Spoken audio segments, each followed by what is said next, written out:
దేవునికి స్తోత్రములు. మీ అందరికీ నా వందనములు. ఈరోజు దేవుని వాగ్దానం, నీ వాక్యము నన్ను బ్రతికించుచున్నది.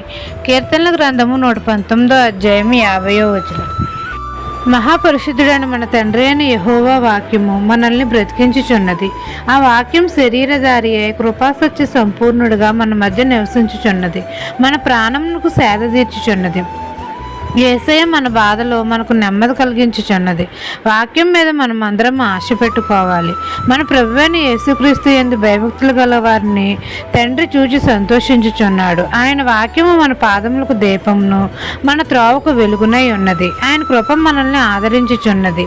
యేసయ్య అనగా వాక్యము, ఆయనలో జీవం ఉండెను. ఆ జీవం మనుషులకు వెలుగై ఉన్నది. ఆయన వాక్యంని అందరూ అంగీకరించి విశ్వసించరు వారు అందరికీ దేవుని పిల్లలగుటకు అధికారం ఇవ్వబడును. మనందరికీ కృపా సత్యము యేసుక్రీస్తు ద్వారా మాత్రమే కలిగినవి. కాబట్టి ఆయన కృప మనల్ని ఆదరించుచున్నది.